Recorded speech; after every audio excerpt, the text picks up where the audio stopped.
আসসালামু আলাইকুম। কেমন আছেন সবাই? আমি অ্যাকচুয়ালি এই যে আপনাদের আজকেই ১৯ তারিখ, ১৯শে সেপ্টেম্বর ২০২৫। আজকে যে ৪৭তম বিসিএস আপনারা আ ম্যাথের যে পার্টটা ছিল সেই পার্টের সলিউশন নিয়ে আমি চলে আসছি। আমি জানি সবারই আজকেই ১ম হয়তো সবারই মনে হয়েছে যে বিসিএস পরীক্ষা এরকম প্রশ্নই হওয়া উচিত। আসলেই তাই। একটু কঠিন হওয়া উচিত। মানে একেবারেই সবসময় যে সহজ কোয়েশ্চেন হবে তা না। এরকম স্ট্যান্ডার্ড হওয়া উচিত। ওকে? সো আমরা একটু দেখি ১ম যে ম্যাথটা ছিল, বলেছে একটা পৌনঃপুনিক নাম্বার দিয়ে আরেকটা পৌনঃপুনিক নাম্বারকে ভাগ করতে হবে। ভাগ করলে নিচের কোনটি অ্যান্সার হবে। এখানে পৌনঃপুনিক কত আছে? 0.6 এ একটা পৌনঃপুনিক, আরেকটা হলো 0.9 এ একটা পৌনঃপুনিক। আমি যদি এই 0.6 কে একে যদি ভাঙি কত হয়? এটা ভাঙতে তো সবাই পারি যে এইটা যা থাকে সেটাই লিখে দিয়েছে পয়েন্ট বাদে ভাগ। পয়েন্টের পরে যে কটা সংখ্যার উপরে পৌনঃপুনিক চিহ্ন থাকে সেই কয়টা 9 বসাই দিতে হবে। তো 9 বসাই দিলাম। আবার এটা যদি ভাঙি কত হয়? উপরে 9 হয় আর এও 9। অতএব দেখেন এটা সমান সমান আসলে 1 হয় আর এটা সমান সমান তো পৌনঃপুনিক 0.6ই হয়। অতএব আমি যদি 0.6 কে 1 দিয়ে ভাগ করি তো 0.6 পৌনঃপুনিক এটাই আমার অ্যান্সার হবে। এটাই থেকে যায়। অতএব বুঝতেই পারছি। ওকে, পরের ম্যাথটা দেখি। বলছে বর্গক্ষেত্রের প্রতি বাহুর দৈর্ঘ্য 10% বৃদ্ধি করা হয়। একটা বর্গক্ষেত্র, আচ্ছা একটু বর্গক্ষেত্রটা বড় করে আঁকাচ্ছি। একটা বর্গক্ষেত্র মানে কি যার প্রত্যেক এই চার বাহুর দৈর্ঘ্য সমান। তার মানে আগে মনে করেন এক্স ছিল, ঠিক আছে? এটা এক্স ছিল, বা সবচেয়ে সহজ হয় আগে মনে করেন 100 ছিল। এটা সবচেয়ে সহজ বুদ্ধি। আগে মনে করেন আচ্ছা 10 ছিল মনে করেন। আগে ছিল 10, প্রত্যেক বাহু ছিল 10। হ্যাঁ, তাহলে এই সময় এই বেচারার ক্ষেত্রফল কত ছিল? বর্গক্ষেত্রের ক্ষেত্রফল সমান সমান কত? ক্ষেত্রফল সমান সমান বাহু স্কয়ার। অতএব বাহু স্কয়ার মানে কি? এখানে আমি আগে যেহেতু 10 ধরেছি তাহলে 10 স্কয়ার ধরে নিলাম। অতএব এটা লেখা যায় 100। এখন বলতেছে যে এই প্রত্যেক বাহু আরো 10 বাড়াই দিলাম। তাহলে বৃদ্ধির পর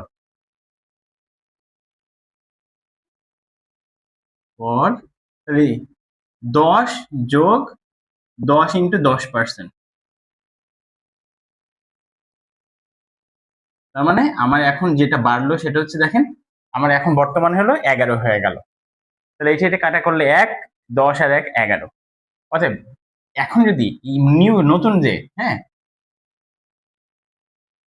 নতুন ক্ষেত্রফল কত হবে? 11 স্কয়ার। অতএব 121। এখন দেখেন এটা হলো 121 আর আগে ছিল 100। তাহলে আমার বৃদ্ধি পেয়েছে কত?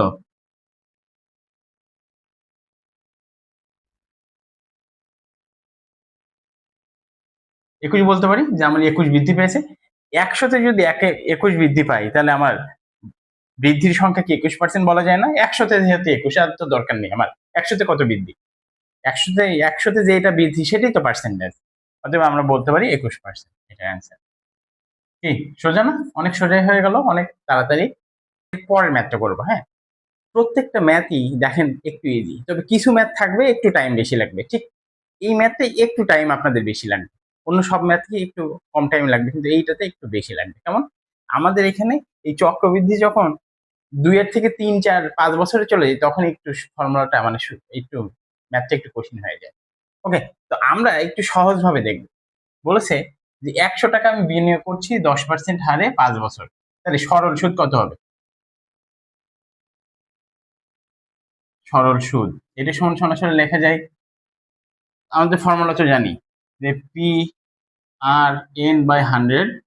মানে পি হলো আমাদের যে টাকাটা আমার প্রিন্সিপাল, যেটা আমি বিনিয়োগ করছি সেই টাকা, আর হলো রেট, এন হলো বছর, আর 100 মানে এই রেটের জন্য 100টা আগে থেকে নামাই দিলাম। অথবা আমি এগুলো যদি বসাই তাহলে 100 টাকা বিনিয়োগ করছিলাম, রেট ছিল 10 গুণ বছর ছিল 5 আর 100। অতএব দেখেন সরল যে সুদ সেটাই আমার, এটা কেটে দিলে 50 টাকা হয়। তাহলে সরল সুদ আমরা 50 টাকা পেয়ে গেছি। এখন চক্রবৃদ্ধি সুদের ফর্মুলা তো আমরা জানি যে এই সি সমান সমান পি ইন্টু 1 প্লাস আর তার পাওয়ার এন। অর্থাৎ পি সমান সমান আমরা জানি কত, 100, কিন্তু 1 প্লাস আর মানে 10/100, তারপর এটা এন হলো 5। অর্থাৎ এইটা একটু ক্যালকুলেশন করলে, সরি এখানে 100,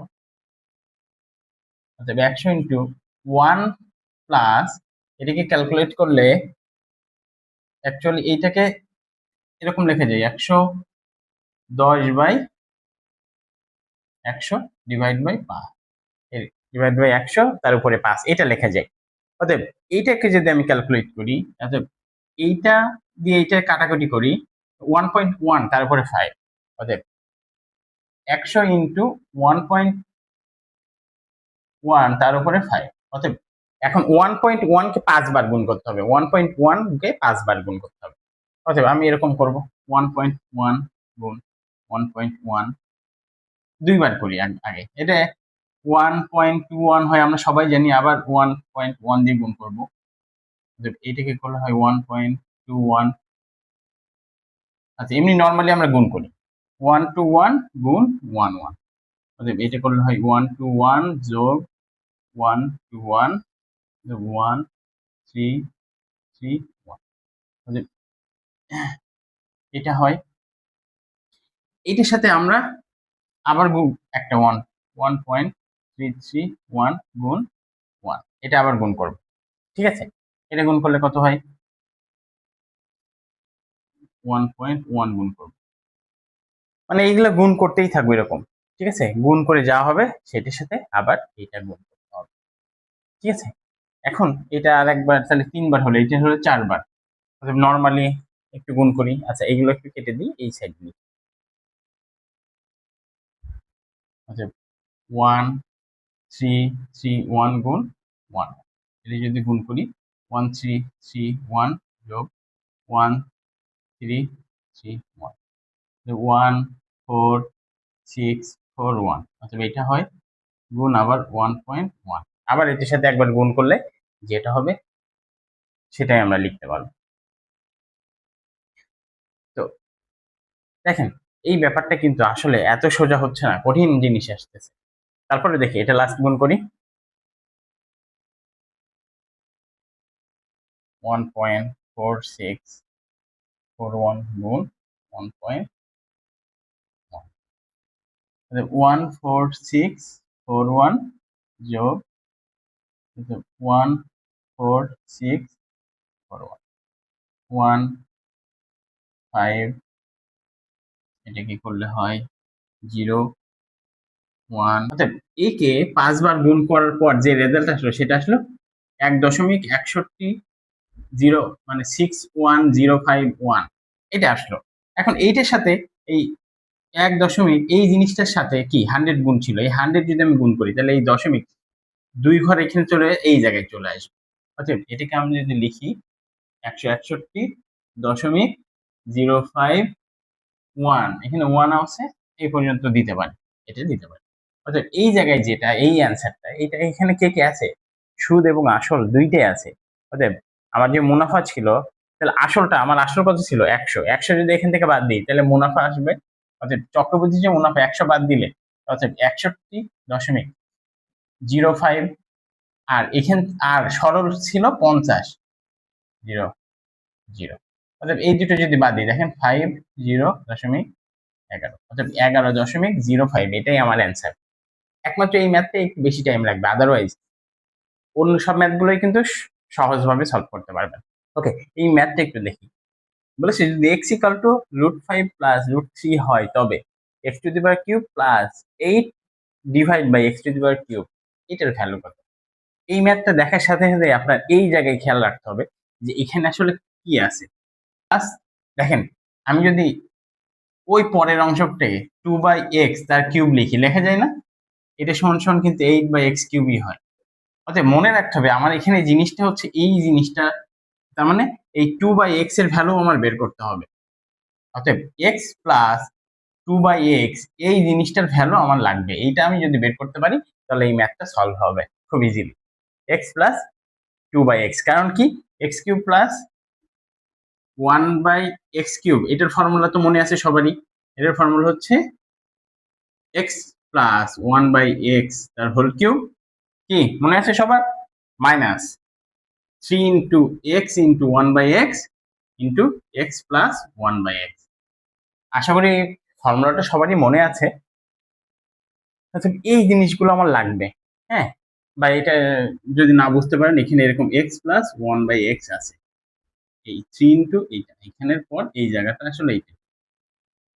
ওকে, এখন আমার তাহলে কি লাগবে, এক্স এর ভ্যালু আছে, আমার 2/x এর ভ্যালু লাগবে। অতএব আমি প্রথমে এটাকে 1/x লিখলে এটাকে এরকম লিখতে পারি না, 1/√5 প্লাস √3 এটা লিখতে পারি। অতএব এটাকে √3 এই √5 মাইনাস √3 নিব, আর নিচেও √5 প্লাস √3 √5 মাইনাস √3। এটা আমি জানি আপনারা বলছেন ছোট বাচ্চাদের math, a plus B a minus B মানে a square minus B square. অতএব এটা যদি সলভ করি, অতএব √5 মাইনাস √3 ডিভাইড বাই এখানে কত আছে, তাহলে 5 স্কোয়ার মানে 5 আর এটা মাইনাস 3, অতএব এটা হয়, অতএব √5 মাইনাস √3 সমান সমান 2।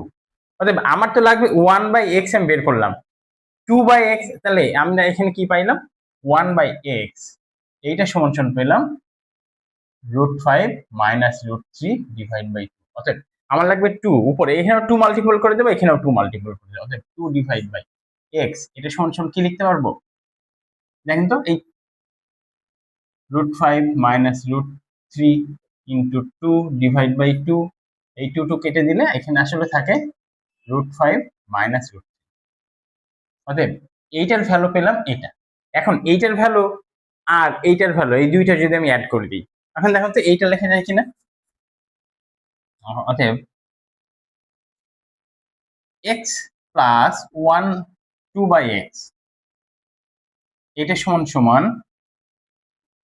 √5 প্লাস √3 প্লাস √5 মাইনাস √3 লেখা যায় কিনা। এইটার ভ্যালু বসাইলাম, আবার এইটার ভ্যালু তো এটা পেলাম, ওইটা বসাই দিই। অতএব √3 কেটে যাই, অতএব এটাকে 2√5 লেখা যায়। অতএব এখন এই পিছনে এইগুলো আমার কিছুই লাগবে না, শুধুমাত্র এই ভ্যালুটা লাগবে। অতএব এইটুকু আমি আশা করি বুঝতে পারছি, এটা আমি মুছে দিব।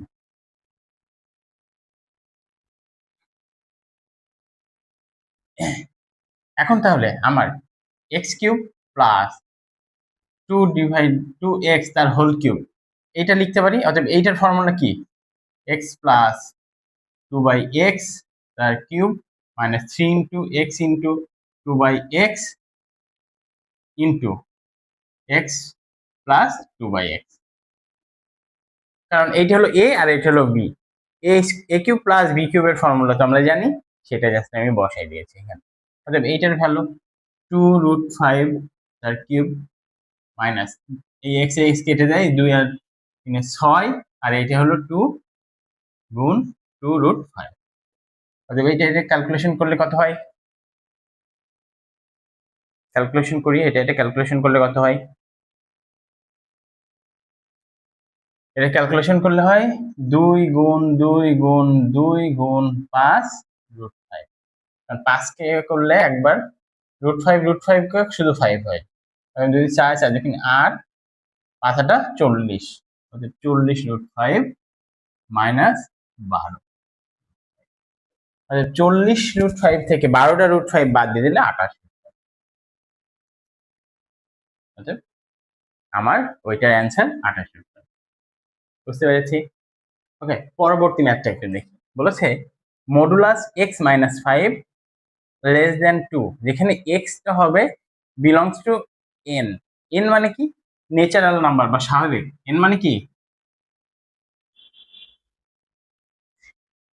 n মানে হচ্ছে এই n মানে হচ্ছে স্বাভাবিক সংখ্যা।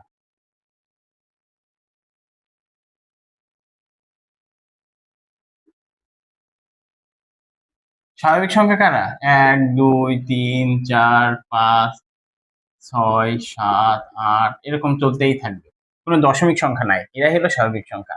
এইটুকুই বুঝতে, মানে এক্স এর ভ্যালু স্বাভাবিক সংখ্যা হবে, মানে কোনো দশমিক সংখ্যা থাকবে না।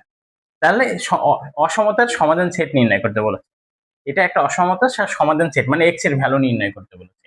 এই মডুলাস মানে কি এখানে প্লাসও আছে মাইনাসও আছে, তার মানে এইরকম লেখা যায়। এটাকে আমরা এরকম -2 থেকে এর ভ্যালু বড়, হ্যাঁ, যখন মডুলাস তুলে দেবো মাইনাস একদিকে দেবো আর প্লাস একদিকে দেবো। আর আমার এই 5 সরাইলেই কিন্তু এক্স এর ভ্যালু বের হয়ে গেল। অর্থাৎ -5 আছে, তার মানে এর সাথে +5 দিলে এর সাথে +5 দিতে হবে, এর সাথেও +5 দিতে হবে। -2 + 5 x -5 + 5 2 + 5 और এটাকে লেখা যায়, দেখেন 3 থেকে x বড় আর 7 এর থেকে 3 থেকে বড়, তার মানে 3 হতে পারবে না। 3 যদি এরকম ইকুয়াল সাইন থাকতো তাহলে 3 হতে পারতো, যেহেতু এটা নাই অতএব 3 এর থেকে বড় হবে। তো 3 এর থেকে বড় কি হবে? 3.1 না, হবে না, দশমিক হতে পারবে না।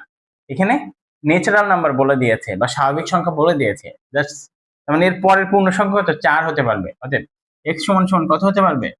4 হতে পারবে, 5 হতে পারবে, 6 হতে পারবে। এই যে 7 আবার হতে পারবে না, বলেছে 7 এর থেকে ছোট। অতএব 4, 5, 6 এটাই আমার অ্যান্সার। অতএব এটাই হলো আমার সেট। বুঝতে পেরেছি?